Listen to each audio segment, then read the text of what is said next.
This is the Team Objection podcast for May 17th, 2018, episode 341, and we've played a little bit of a shell game with the cast members again by moving out Michelle and putting in Dave because a momentous thing happened to us, and you're going to have to forgive us while we gush about it at some point during this episode.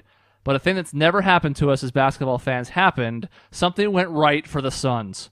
No, since we started this show, the Suns have been nothing short of a dumpster fire on top of just a skunk smell. I don't even know the right thing to call it, but they've been awful in every way, shape, and form. And today, something good happened. And it only was spawned out of them being terrible, but because they were the worst team in the NBA last year, they actually managed to hold up under the odds and hit that 25% chance to get the number one pick, which means that we might be able to turn things around finally. So, for people who aren't basketball fans, this is how the draft for basketball works. And this is real. I was telling a non-fan how this works, and they were like, I can't believe that's legitimate. That sounds like a bullshit, pyramid scheme in Vegas. No, this is basketball. So if you're really bad, you get higher odds of choosing from the pool of talent that's available from college and overseas every year. The way this is represented is balls in a little, a bingo machine. Yeah. Literally ping pong balls. Yeah, literally ping pong. It's like the lottery machine. It's like you signed up on a Tuesday night to see what the winning Mega Millions numbers were, but instead it's for basketball players' lives. Yeah. Yep. And the commissioner stands there like a douche and picks out a ball randomly. And if it has your team's name on it, then you get that pick. And so on and so forth. It's a little more complicated than that, but yes, essentially that is, it's kind of crazy that the NBA decides it that way, and there are so many people who call it rigged, including, I would say, the three of us last year after we seem to have gotten screwed, but this year it fell in our favor. I wouldn't have called it rigged last year. I don't buy any of that. Either. And I've been reaffirmed because it certainly wouldn't have been rigged so that we got the number one pick. No. Because the Knicks were floated in there, the Bulls were floated in there, the Lakers were floated in there, all those big media markets that would definitely be the ones to get it, they didn't move up at all. No. So, I never actually thought it was rigged, but it was just kind of a way to maybe soothe your pain. But yeah. But the Suns got the number one overall pick, which has literally never happened in our history, and so I think it's deserving of us talking about it, considering we've been Suns fans our entire life. So, and especially Dave, so it almost happened, ladies and gentlemen, in 68? 50 years ago. Yes, 50 years ago. Was that the 50? That was the coin flip? Yep. So we had a coin flip for Kareem. Yeah, a little-known basketball and airplane star named Kareem Abdul-Jabbar. Yeah, I mean, even if you don't watch, but you still have to know that name. We had a coin flip, 50-50 odds, and we lost. Kareem went on to win a championship that year for his team. We did not. Yeah, and we still have yet to win a championship ever. We have never ever. won since. Yeah. Then we had a really good prospect one year. Thought he was going to be the next big thing. Died in a plane crash. So that was cool. Mm-hmm. Yeah. And it's just been a series of bad luck and cursings, both in the curse and also profanity ever since. But the curses we're like the Red Sox now. Maybe they'll make a movie with Jimmy Fallon about us breaking the curse. Don't subject us to that. No. Don't put that evil on me. Hey, that movie was okay. The movie was fine, but Jimmy Fallon can go die. Yeah, pretty much. So, I gotta say, watching this, I honestly, and I don't know how to describe this properly. When I saw that the Suns had the number one pick, I almost had the same crying reaction that I did when my daughter was born. That sounds insane, but I kind of felt the same way. It's probably more important than your daughter, so... It was almost like a I'm breathing fast, tears are rolling my eyes type of feeling. I couldn't talk. It was I didn't know what to say. Can I make a bad analogy here? Just acknowledging up front that it's bad. Is it going to be worse than it's more important than your daughter's birth? It might be, because to me this was almost... Okay, again, I said up front this was bad, right? This was almost like a really, really scaled down version of what it must feel like to be in an abusive relationship. I sat there watching this pick by pick, just being like, this is going to go wrong. And when two teams vaulted into the top three, that meant that there was a higher possibility the Suns were no longer in the top three. They were going to fall to fourth or something. Which was the worst possible outcome for us. But also the most likely. It was most likely that we got the number 4 pick, just by the percentages. We were more likely to stay in the top 3 than not, but, it's a whole math thing. Point being, I was just waiting for it to happen. So when the 4th envelope was up there, and 2 teams had already moved in the top 3, I was like, oh, God. And I was, like, shaking my head already. It hadn't even happened yet. And I was fully convinced that logo was coming out of that envelope. And that didn't happen, and I was like, okay, phew. All right, I'm not getting hit tonight. But the 3 is going to be the Suns for sure. Like, now that we faded the 4th pick, there's no way we're any higher than 3. And you're already, like, talking yourself into it. Like, 3, I can live with 3. Yeah. It's not 4. Yeah. There's still a good pick there. I'm already kind of flinching away from the screen because I know it's going to hit me again, but it didn't happen. And I'm like, well, great. Top 2, that's, like, the best thing I could have expected. There's 2 really good players that seem, like, slightly ahead of the rest. And it wasn't in 2 either. So again, terrible analogy, minimizes the abuse, but I'm just saying that over time I've been conditioned to expect the absolute worst from this, so this makes no sense to me. I don't think it's that bad, Chris. You have to remember, like, this is a fan base. I'm on Bright Side of the Sun, and one of the posts, this is a basketball website, will Devin unleash a new look this year? That's what we have. We don't have basketball time. Teams are in the playoffs now. We don't have that. We haven't had that for 8 years. So we have to speculate about what a player is going to look like. Yeah. Is Devin Booker going to grow his hair out and people photoshopping Elfrid Payton's hair on him, which just go, people who don't know him, go and Google Elfrid Payton and then shake your head because it's bad. It's really bad. It looks like somebody stuck a mop on his head, but he keeps it on his head when he's playing basketball. It's confounding. I think it's cool, but anyways, yeah, that's what we have to get excited for. So no, I don't think there are any hyperboles that you can do. Birth of your daughter, abuse, I'll bring it all. This is it's a big day. It's weird that the battered spouse, like, while inappropriate, I'll admit that, is almost really apt for the Suns fandom, because this has been 50 years of getting that treat of like, hey, we're pretty good, we're maybe have a chance, and then something comes to ruin it, and then we just get that, hey, maybe something good's gonna come. Nope, punch in the face. You can go back to like half of our seasons and find a specific gut punch moment. And those gut punches were easier to take in the Steve Nash era when we were good, because the team was fun to watch, and it was a joy, and like you enjoyed the journey, even though it came up short of a championship. All that was fine. There were still gut punches. Now, when you're already laying on the ground in the fetal position, and somebody comes along and just kicks you in the ribs, you're like, why? Yeah. Do you like how he still managed to shame you, Chris? Yes. Yeah, I mean, now, Chris, that is totally inappropriate. I'm actually embarrassed. But yeah, back to my point. No, I was agreeing with you and then making the same comparison because I totally agree with you. Dave, I'm acknowledging it. Gone for a year, doesn't miss a beat to shame Chris. You didn't miss a beat of calling me out either. So I know. That's true. Yeah, I haven't forgotten, Dave. I never forget. Everyone brought their A game today because we're all like juiced. We're all pumped up. So let's get in real technicalities. Oh, God. First pick prediction. Who are we going to take? So fans, of our show, not basketball. Maybe you are basketball fans too, and you're like, stop explaining things. But we basically have the choice between like a huge, awesome center who's really athletic and a smaller, tenacious, athletic wingman. good shooter, right? Good From shooter. Europe. Not really. Okay. From Europe. Like literally the best player in Europe. Yes. And he's 19 years old. So I like the center is named DeAndre Ayton, and I would compare him to Patrick Ewing, and that's a name that probably transcends basketball, I'd say. Patrick Chewing, as we like to call And him. if not, go do a YouTube search for Patrick Chewing. Just take 15 seconds. That's all. Yeah, I mean, I actually thought it was a really easy choice. You go with the center, you go with the big man in a league that a good big man is so important. I don't know if it's as easy as I thought it was, at least. I think it's close, but I don't think it's that close. No? I don't. But here's the thing. I think a lot of the Suns fan base is going to be a little tapped out on European players just because of the stank of Dragon Bender, which is not fair. But there's another kind of taller European player that we have who has not really panned out very well in his 2 seasons so far and might very well improve underneath this new head coach, but still, I think that's going to be a red flag for fans who are like, not another European player, even though this is not the same thing. The ability to have a player who can create his own shot. We're seeing it this year with like and last year with the Golden State. Like, and I don't think this is the only difference, but having the ability to pass the ball if your offense doesn't work to Durant and he can bail you out by himself, that's really nice, and that's a commodity that is extremely valuable in the NBA. So, I don't know.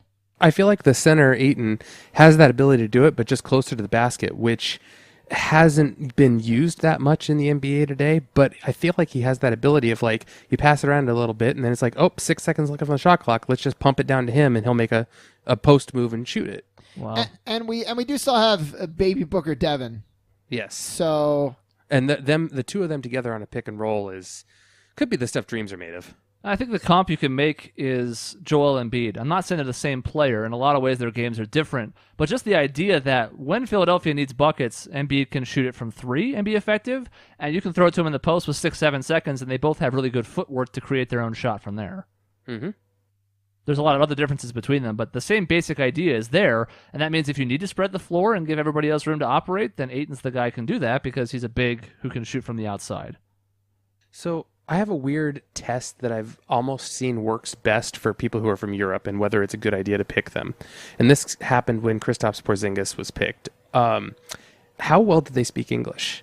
And I don't mean that in like an elitist way, but like it's difficult coming to another country when you're 18, 19 years old and adopting to making millions of dollars with under all this pressure. So if you're able to speak English and don't need a translator and can communicate well with your teammates, I think that's a really big deal. And Kristaps Porzingis on the Knicks was able to do that. He spoke English really well with almost no accent.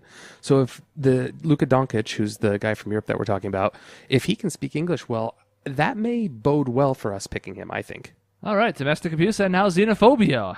It's not. I tried distancing myself from that. It's you're just gonna difficult be in this country. You're gonna speak American. Get out, Luka Doncic. I just imagine like me trying to go to Greece and play basketball, only speaking English and not speaking the native language.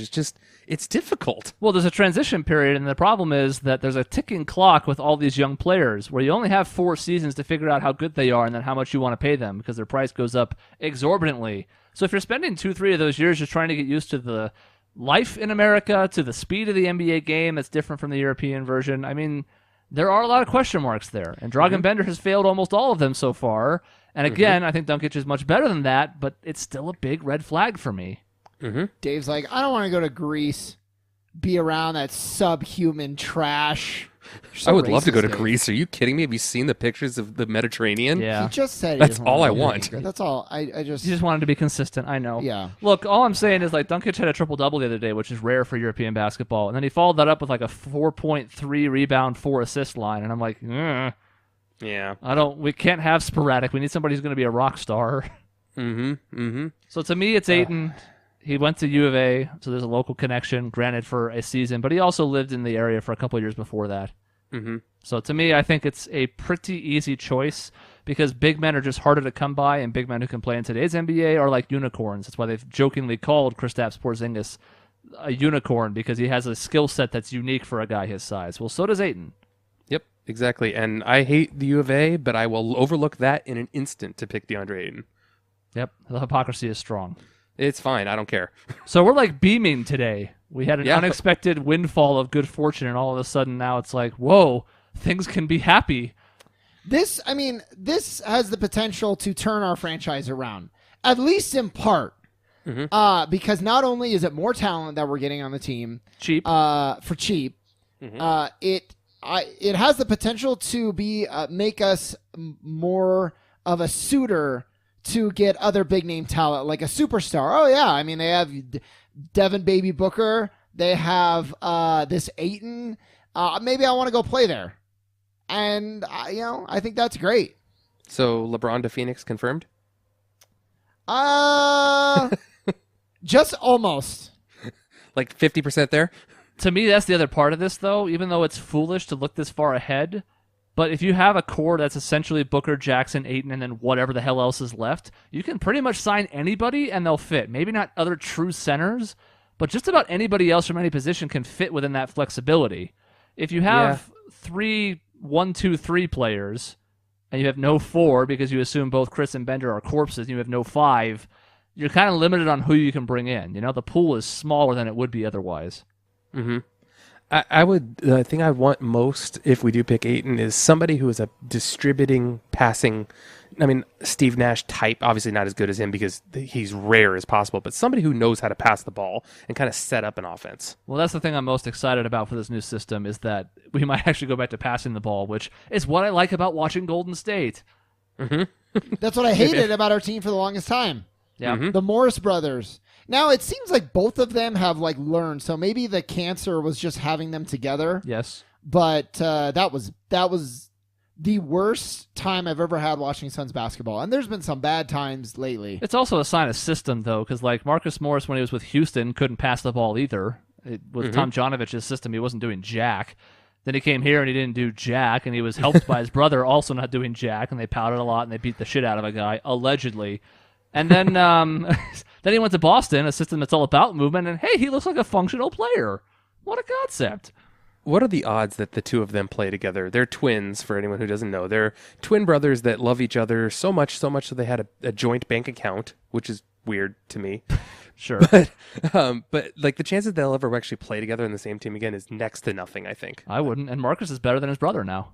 Which is weird. Not a sentence I would have said 3-4 years ago. Not at All all. that's to say, though, like, this is just giving you extra context, dear listener, for the reason that we've felt so downtrodden over the years. We have made two of the worst head coaching hires in NBA history, and we did them within 3 years of each other. So all of our players just kind of roamed about the court doing stupid things, and we're just watching and crying on the inside. Yep. And not to mention, exactly 11 years ago was the day Mari Stoudemire and Boris Diaw were suspended by the NBA for the worst reason ever. So this feels good that, we kind of got over that day a little bit. Is our new coach going to be good? This is the last technical question I'm going to ask. I think he is going to be fantastic. He has really good... he has such a good track history of developing young players. Like, he was a big reason Goran Dragic succeeded. I mean, he did really well with Donovan Mitchell, a guy on the Jazz who pretty much should be maybe the rookie of the year. Maybe Ben Simmons might be, but very, very good rookie this year. And I think from everything I've heard, Igor Kokoshkov is the reason why he was good. I think the biggest thing is the boxes he ticks are among the things that we so desperately need right now. Player development, as Dave mentioned. Installing an offensive system that is actually appealing and not garbage is a good one. But he's also good defensively. He was a large part of what helped in Utah. Granted, so was Rudy Gobert. But he made the Jazz even better defensively than they were before, if you believe other people's accounts. So to me, given the way the offseason played out, he's the best we could do. I don't want any more retreads.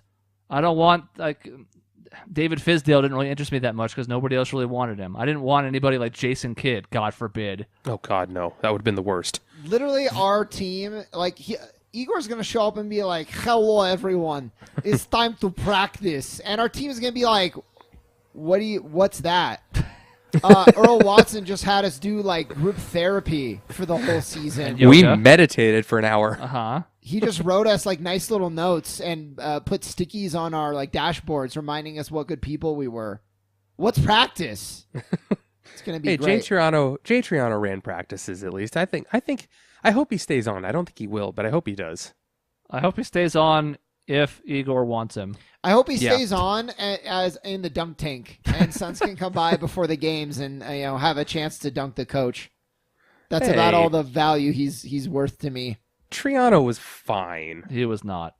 I mean, he wasn't good, but I mean, he was fine. Nice guy, smart coach, good Band-Aid for a season where you fire your head coach after 3 fucking games, but not who I wanted long-term by any means. I mean, he still presided over some of the worst losses in our history. Yeah. Now, how much of that is his fault? Sure. But the facts. And he would be better suited on the dunk. There were plenty of other teams that were blatantly tanking last year, some even more so than us, some of them trying to lose deliberately, some of them saying they were trying to lose, like Mark Cuban with the Mavericks, and they didn't lose that many games by 40 plus points. There's functional NBA players on the roster, so to me there's a fundamental problem when you lose 6 more games by 40 plus when you have a coach. Stop. Yeah. We don't need to put Triano on the dunk tank. It's just put Robert Sarver there. That's what everybody wants in the dunk tank, but replace the water in the dunk tank with spikes. Dave, I was going to say spikes. Yeah. How about this? We cover Robert Sarver and Jay Triano in gasoline. Then we light candles intermittently across the court. Okay. Whoever makes it across without burning alive wins. I would actually make sure to give Jay Triano a bath first to wash off the gas, and then not tell Sarver, and then say, "Okay, go ahead." That's good. That's cruel, Dave. Sabotage. No, I like that. Dave, you took that way too far. Dave, this episode's been about taking things too far, and you are now the leading candidate. Yeah. All right. Look, the point is, I don't like Robert Sarver at all. By the way, for some reason, Shaun, when you started talking about dunk tape, I thought you were going to say like something else with dunk, like you were going to put him in the dunk line that they do with the trampoline and like have him somebody power dunk a ball with spikes on him. That's fine too. I think it's because I've been playing Danganronpa and elaborate deaths are like the thing, so now my brain apparently goes to the weirdest way possible. Well, that'll happen. You've been reprogrammed. Yeah. Well, that's our draft talk. That's it. Yeah, we had to kind of just be happy for a little while, Yeah. and I'm okay with it. You're not going to fault us for that, are you? No, I hope occasionally we have to indulge. Occasionally I talk about wrestling on the show or post about it on the website. Most people don't care, but I don't care if they don't care. Speaking of not caring, Dave, I have two things I want to talk to you about. Two The things. first is this person I don't like posted reasons to be a mermaid. Okay? So I'm going to read it. First of all, no periods. I don't know that we know that for sure. Is there no ovulation with a mermaid? I mean, Can you tell me? okay, if I'm thinking about it, like, it would appear that everything below the waist is fish, and fish are not mammals, and lay eggs, so therefore you would not have a period. Okay, I like that. That works. No pants. Okay. Yeah, I mean, yeah, sure. What's stopping you now? You don't No wear- sex in the traditional manner, also. Yeah. Well, and then they have perfect hair. I don't know that that's true, and it's always underwater. I feel like in the old salt water sailors' would tales, ruin it. yeah, like mermaids actually aren't really known. Like you see, like the Little Mermaid, and you go, "Oh my god, look at Ariel's hair!" But for the most part, mermaids usually have like bad hair. Well, and then, so here's the other one. You get to lure men to their death. And I'm thinking, isn't that a siren? That's a siren, not a mermaid. Like Correct. mermaids don't do they? There is some versions of tales where mermaids do that, but it is certainly more often sirens. Yeah, I mean, sometimes they've depicted sirens as looking like mermaids. So. also true. There is some overlap. I There's a just Venn think diagram there. I think that's bullshit. And then free clam bra. All right, that's Which- legit. Okay. I mean, I can't argue with that one. I mean, it doesn't even have to wrap around anything. It just sits on the front and it's perfect all the time. You're like, what the hell? I mean, the second, but it can't be comfortable. It cannot be comfortable. Probably not. I mean, No. they have bras that are out there that are like sticky bras, I think. Yeah, but this is a clam shell. Well, man. you could just shape. Oh yeah, if it's like a legit hard clamshell, then no, Yeah, that's you're not gonna gonna get be some good. mad chafing. Or the clam that still lives in there or something. I don't know. Yeah. Well, I mean, plus, what's the process for finding the right size clam? Like, you find a D, and you're like, that's not me. And you find an A-cup clam, and you're like, no, that hurts. It's pinching. You throw that away. It's like, what the hell? yeah. It just takes all day. It's Yeah. actually harder than you think. is Tune in what for I'll our say. episode where three men discuss women. Why is it that made you think of me? I don't know. The second thing I wanted to talk to you about, Dave, was I feel like you're at a point where you can return to the land of the living, finally. Your kids are growing up. They're getting ready to leave the nest. They grow up so fast. Your job, you're getting ready to settle down a little bit. And so I thought, what would be nice? Chris and I recommended movies to you that you can kind of like rejoin society with because you've been living like a hobo. Which, by the way, should be asked, did you watch any of them? I have not. Yeah, yet. that's great. Great. Well, anyways. This is a good bit then. Might go see Deadpool next Oh, week. wow. I'm so excited for that. That movie we had on the list. Just No, kidding. Deadpool we 2, I mean. freaking Deadpool didn't. 2. I Yeah, already we- saw Deadpool 1. Yeah, we know. Okay. Yeah, and you loved it just like every other pretentious schmuck out there. I didn't love it. I thought I it was like funny. Deadpool because he's so different. So edgy. No, I just thought it was kind of funny. I'm going to go on the record, Dave, and I'm going to say I thought it was good. Mm-hmm. I did not find it that funny. I found it very try-hard. Like, look at us. Look how topical and hilarious we are. And I thought that it was mediocre. So I can agree in the parts where Ryan Reynolds tried to be like meta and like break the fourth wall. I didn't really like that. And also TJ Miller sucks. I think I don't like him as an actor at all. But other than that, I thought it was okay. It was a good movie, but there's a lot of people I talk to, they're like, my favorite movie is Deadpool. And I'm like, how? What's wrong are with you? you? What Yeah, happened I in your can agree. childhood that this is the case? Well, that's what's weird too, right? It's like Deadpool's thing is breaking the fourth wall, but I feel like he's at his funniest when he's not doing that. Yeah. Mm-hmm. Yeah. I agree. And I don't know what you do with that because that's the character. Like he does that stuff. It's one of his like powers of a sort. And yet, the best humor in that movie to me was when he was just being like making fun of himself, making fun of a situation because there's a lot of crazy situations in those two movies. Like I don't know what you do. I liked his interactions with Nega, Warhead, and Colossus. Colossus was the best.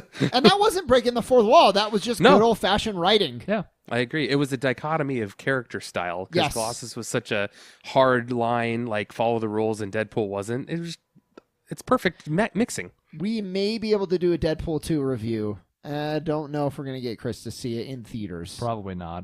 Sorry. Well, you and I can still do a half review of Deadpool 2 then, Dave. I am more likely to see Solo than I am Deadpool 2, even though I think Deadpool 2 might be better. Solo? Solo.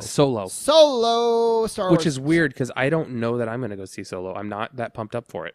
I don't think I am either, but if I am going to go see one of those because they come out in like consecutive weeks, I think, or something, it would probably be Solo. It'd probably be neither. Donald Glover's Lando Calrissian Yeah. is what is getting me like, yeah, I'm excited for that. It's supposed to be good. I can agree with that. I can't agree with that. Most of all because I like him as an actor, and also I like that character a lot. I find him much more fascinating than Han Solo. Which is not even his movie, but I still do. So anyways, Dave, back to my initial premise, which at this point I might as well give up. No. I want to recommend like the number one game that I want you to play that I think you would like. All right. And then I want Chris to do the same thing. What are our ground rules here? Does it have to be on a system he has? No, because he doesn't have this system. Because he can afford any system he wants now, so that we shouldn't let that be an excuse. Because as all the listeners know, he has a huge raise. Wow. It's funny how that came out because the only reason I said it that way is because how much you said I was rich back in the day, and I was not at all, and yet I'm still not rich.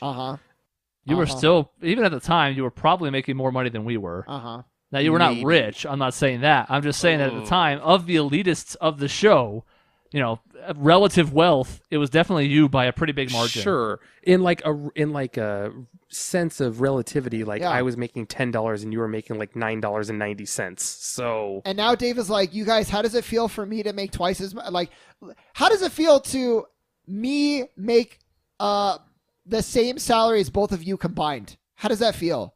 And yeah, we're I like, pay for 4 Dave, people. I mean, I pay for 4 people with that. So. Yeah, but that was a choice. It doesn't change shit.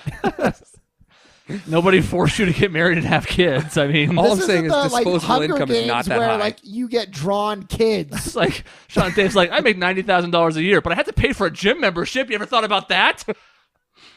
No, Dave. Anyways, the point is, remember you can afford, Muffin Top. You can, well, yeah. But Dave, I remember it. I saw you last week. Among a small cast, you have to play up those small differences. Sean is the most feminine member of the three of us. He's not a feminine guy, but he has the most tendencies that you might point at like that. So we make fun of him for it because that's his thing. Yeah, you're a muffin top compared to me and Sean. Yeah, you're the Muffin Top Scrooge McDuck. Yeah. Own it. Can I dive into a pile of coins and actually have it work? I don't want to break all my bones. I just want to actually do it like Scrooge McDuck did. You're going to break your bones. You can have it half work.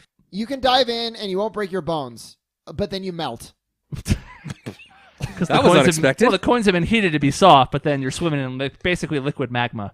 Right. It'll really be enjoyable for those first few seconds. Yeah. I like how Chris actually gave my thing context. I had none. I got you, bro. If we would fist bump, but I don't care. All right, so any game for any system that Dave should play. Yes. I do own a PS4, just so if you want to make that suggestion. Oh, he does own a PS4. He does own a PS4. Oh, okay. That helps. Yeah. Now, are you recommending this because Dave would like it, or because Dave needs to play it and he'll come around on it? I think Dave would love it. I think he would like it a lot. I also want an excuse to gush about the game. So it's a partially selfish thing. Well, I know what it is then, but go ahead. Yes. So, Dave, did you ever play God of War 1 through 3? I played the first one halfway through. I'm not a big button masher fan. Okay. That's fine. So, you know a little bit about the character. Yes. Angry dude, super douche. Very angry dude. Very angry dude. I'm sure at some point you got to a puzzle where it involved callously sacrificing human life just so you can solve the puzzle. There was sacrificing human life, and then another one where you had to like mash the right sequence of button to like have a threesome. That's correct. Yeah. Quick time Yeah, events yeah. for sex, also a Yes. thing. Yeah. I literally played God of War 3. They just put like civilians out there, and the idea is, you know, you're just killing everything, civilians or whatever. I would go out of my way to not kill the civilians, and it made that game really difficult at times. And then you find out sometimes you just have to. Anyway, super douche. I am playing God of War 4, Dave, and I am at least halfway, maybe 3/4 of the way through the game. It is like, here's an analogy. Did you watch Logan? No, you didn't watch. Why would you watch Logan? Dave, why do you exist to ruin everything that I love? I like how you just went through this whole thing, walked him into a movie reference, and then hated on him before he even answered because you knew correctly that he had not seen it. Isn't it my right though, Chris? Like, Well, I guess if you're going to pay off your own punchline 3 minutes into the thing. I mean, man, that was a really long-winded joke for a mediocre punchline, but all right. no, it was. It's not like I set that up. It's not like I was practicing. Haha, I gotcha, Dave. You didn't see this movie. The fans will understand. Yes. Wolverine was fine.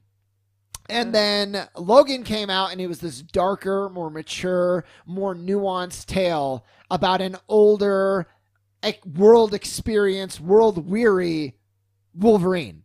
Mm-hmm. That's basically what this game is. So the God of War is the same guy, Kratos, but I don't know how much longer in the future. It doesn't really disclose that. He's older. Okay. It's following the events of the original trilogy, which things get pretty bad. Things get bad, Dave. Okay, so can I read the spark notes to go through like the first 3 games? Like the story? Okay, you don't even need to. Only if you want to understand just how horrible he was. Yeah.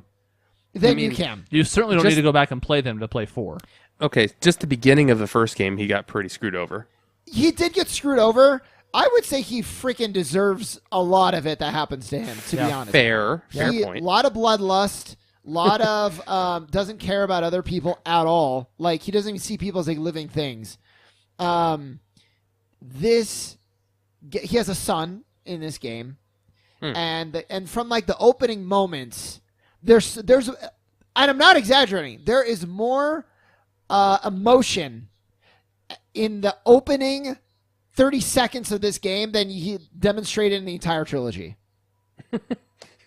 Fantastic. I'm really glad. You're really giving a glaring endorsement for the old trilogy. Well, yeah, no, don't play those. No, they're bad. I know, I got it. I played it because, I find the mythology interesting. This game is actually good storytelling. And it's in Norse mythology, which I think is really cool. If this game didn't have Kratos and it had 2 original characters, it would still be an amazing game. Because of the world building and being able to be in Norse mythology, which is really cool. The fact that it is this take on Kratos where he's grown so much and he's actually a character you don't always agree with, but you understand like where he's coming from and his singular focus on like his family. He doesn't really want to help others unless it's going to benefit them, but he is also not like, oh, let's just kill bitches because it's fun. Like, he's so much more interesting and complex. So this is mixing Greek mythology and Norse mythology? Not really. It really is like the events of the first trilogy are done, and now you're just in Norse mythology. Gotcha. Okay. No, I would... is it still a button masher? No. Okay. No, then I'm open. It's much more along the lines of a Dark Souls, though without the punishing difficulty. Oh, thank God. Yeah, no, not at all. Not at all. Oh, thank God, because Dark Souls made me want to pull out my soul. Yeah, should you feel like it, you can button mash and have most success, but it's a lot more about like planning your attacks, parrying, rolling out of the way. Like it's much more a thoughtful approach to combat. You have your little son who is integral to the story, but also like helps with combat. He's like an assist mechanic. You have an axe that you throw, and you can call it back like Mjolnir, which is immensely satisfying every single time you do it. I'm however many hours in, and I still love it. And the whole game is presented as one take, like one camera Like, you know what I'm saying? I do. And it's amazing what like little touches like that can do to like deepen the gravitas of the story that you're in. So you sold me on good story and not a button masher. Great. Yeah. But like it's a fantastic story. And with you being, and this is going to sound cheesy, this is the only time I'm going to play into it, by the way. With you being a father, there's a lot of like stuff. Like he can't really in the beginning relate to his son. They're two very different people who are put on this quest because of a mutual reason. Mm-hmm. The mother died. I mean, it's not a spoiler. You find that out in the first literally 10 seconds. God, I don't even want to play it anymore. Yeah. And so they're put on this journey, whereas they normally would not be doing anything together, and they're trying to find common ground, trying to learn about each other, trying to forge a bond, and it's clear that they care about each other. They just don't know how to express it, and they're learning, and it's so good. You've sold me. It's moving. It's moving. It's poignant. So please play it. Next time you're here, I'll let you borrow it, and I really think you'll love it. And it has all the adventure, exploration, like puzzles that are actually good. It's amazing. It really is amazing. I'm in. Great. All right, you've convinced him. That was easy. I convinced him. He has the system already too. That helps. And I have the game, so like he doesn't even have to like go out and like do anything for it. Did you get it for PS4? Correct. It's only for PS4. Oh, that's not even on Xbox One? No. Oh my god. Oh yeah. Oh boy. Wow, that just made things way easier. Oh, I didn't know it wasn't multi-platform. Oh no. Wait, what do you mean? I thought it was on Xbox One as well as PS4. But like what does that like change for you? Like you're like, oh, Just what another one killer? more, Yep. yeah, one more nail in Xbox's coffin as far as I'm concerned. It really, Horizon Zero Dawn was great too. I think this is better, but the game is also very good. And yeah, it's like, where are all the Xbox exclusives? Sure. The mere fact that Shaun owns a PS4 should be all you need to know. That's Yeah. fair. How long was I like anti-PS? We talked about PlayStation? that on an episode. Mhm. Yeah. Shaun Mhm. was definitely a Microsoft fanboy. With Yeah. the both positive and the negative connotations, but he came around because he got older and wiser, like Kratos, excuse me. Excuse me. I thought it was Kratos. Kratos. Kratos. I thought it was... okay. No, Kratos is another character that I like. Ah, fair. I know what you're talking about. I won't spend a ton of time on mine, but I think Dave should play Persona 5. I want to, actually. The biggest elephant in the room, the elephant that's like bursting through to the second floor and coming out the windows downstairs because he's so big, is the time.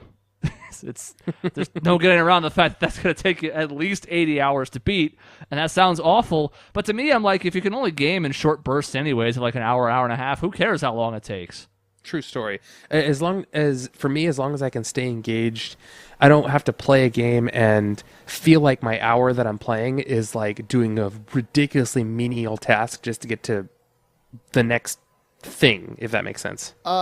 This is interesting because it is menial tasks, but it won't feel menial because everything has like a purpose.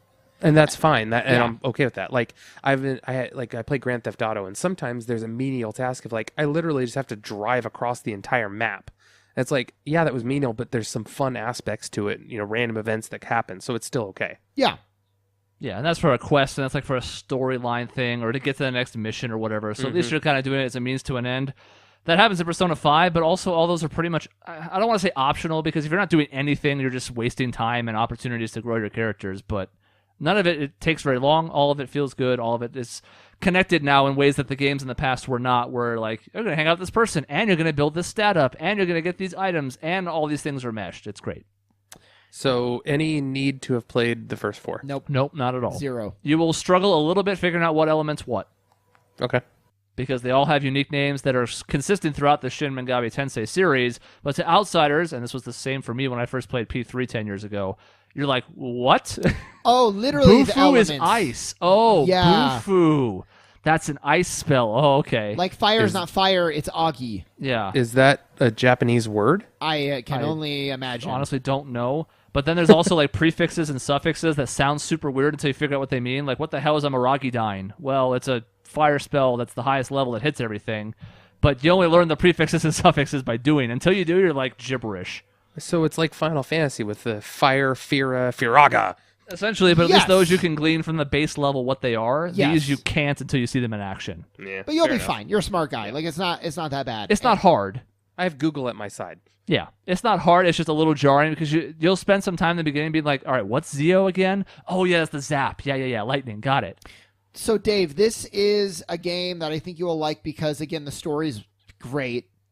It's like a story about, like, how do you change a world where, like, 1%ers and the powerful basically control everything, which you can relate to as a 1%er. Why would I want to change that? I think you'll like it. Maybe just to experience the other side, you know? No, that sounds awful. And you like turn-based combat, and this is I do. probably the best turn-based combat on the market right now. And I mean that. Like, bar Probably none. true. I honestly had no idea it was turn-based combat. That sells me so much because Oh, yeah. I liked the South Park game, The Stick of Truth, merely because it was turn-based combat. And it's good. This is very good. It's fast. It's fluid. And it's kind of like fun. It's built around you want to hit your enemies with their like weakness, and it staggers them. And if you stagger everybody, you get to do like a enemy clearing like combo attack. It's great. Yeah, as somebody who liked Final Fantasy X a lot, you'll like this combat. Yeah, and that is one of my favorite combat systems ever. It doesn't have the same like turn order viewing type thing that 10 does, but a lot of other ways are similar. Again, the rapid fire nature, switching between characters on the fly, that kind of stuff. Very similar. Man, you guys sold this to me a little bit too easily. Well, I mean, we're also selling you games that are like 96% on Metacritic. Yeah, we're that not helps. we're not like taking we're not drawing a line in the sand and being like, Dave, this is an unpopular opinion, but you should play this universally loved game, you know? Yeah. Look, you shouldn't play Superman 64. I have heard some fantastic Yes. things about it. But, you know, to also give us some credit. I mean, Oh, God, I thought you were going to defend Superman No. 64. No. You know, it's not terrible. It's a Yeah. Superman game. That's got to count for something. You know, credit's the wrong word, but like, there's a lot. We could only recommend one game to you.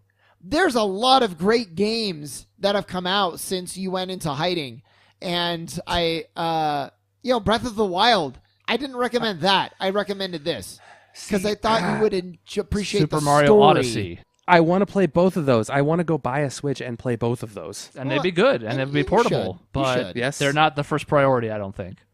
I All just right, think well, as someone, you have demonstrated you really love story. I do. So I think this is a good game for you. Yeah, because you're not going to get that from Odyssey, and you're not... Okay, I haven't played Breath of the Wild, I know this for sure. You're not really going to get But it. I don't think story is the big selling point in Breath of the Wild. It's No. the experience, not the story. Yeah. So Okay. you'll enjoy both those games, and you should play them if you get a chance. But again, I think both of these picks are much stronger. All right. Well, whenever I see you again, I will be sure to grab those because I want to play them. I'm looking forward to Shaun in like 5 weeks being like, okay, now Dave, I really want to recommend you like a song. I'm gonna give you some music that you should listen to. Now let's see, did you start playing either of those video games yet? And he'll be like, Yeah. no. No, And be like, Shit all over me. we'll just stop the episode. Yeah. Thanks for listening. See you next time. Thanks for listening. I'm freaking done. Goodbye. You're beyond hope. I feel like this is positive all around. Like 40 minutes of positive. Yeah, I think we really built you up. Not me, just everything. Oh, well, I mean, we're in such a good mood because of the Suns that we didn't say anything disparaging about you at all. Yeah. I appreciate that. So we just need to have a, history-making, franchise-altering thing happen every time we record. And Man, This I would be would great. love that. Sure. I don't even know if the Suns were to win a title while we're still doing this show. I would do an hour and a half show on it, and I wouldn't give a shit. an hour and a half is really short-selling yourself. That's probably fair. We did a 3-hour and 10-minute review of Persona 5, so Holy cow.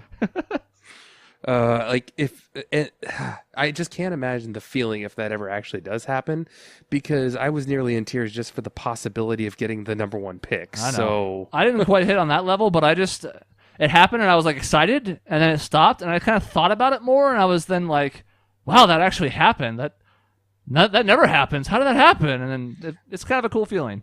Yeah. I'm still just waiting to wake up and be like, nope, sorry, didn't Traded happen. it. Sarver Yep. sold it. Sold it for $1 million and a bag of chips. The last thing I want to say is that, like, last year at this time, we got screwed over again on a pick. We got 2 spots less than we should have. At least one. 2. It was 2. It was 2. And I was like, I'm done. I can't do this anymore. I can't. I sent a heated text in the moment to Chris and Dave being You like, did. screw this. I'm done. I hate it all. And, so this is a good feeling. You Yeah. know, the funny thing is the way that turned out is that the 2 players that were picked 1 and 2, didn't do so well last year. They may get better, but one was injured all year and the other was the number 3 and 4 pick were definitely better than 1 and 2 last year. But that was a different draft class. Yeah. Very true. Hard to imagine us screwing this up completely. The only thing that worries me is that I think Marvin Bagley has a real chance to be really good. So I also am intrigued by Porter. I see him in like 8th or 9th in drafts now, and I'm like, this was That's almost insane. universal number 1 before he got hurt. if he was available at 8 or 9, I want to move up to pick him. Yeah, me too. We should outro and then keep talking. Yeah. I like it. Okay, we'll do that. Plus, I have a question for Dave, but the listeners don't get to know what it is. Oh, secrets. Oh, tune in for Team Objection Podcast After Dark to hear those type of questions. I'll tweet it later. God, Twitter. All right, that's the end of this episode. In between shows, you can find us on our website, objectionnetwork.com. By the way, quick little reminder, we will have no Tuesday show again while I'm still recovering. Should have my new rig in this weekend, though, so hopefully we'll be back to speed next week. You can also find us on social media at Team Objection. We're youtube.com/Objection Network for videos at least 5 days a week, maybe 7 again soon. And finally, send emails to the show to objectionnetwork@gmail.com. See you next time.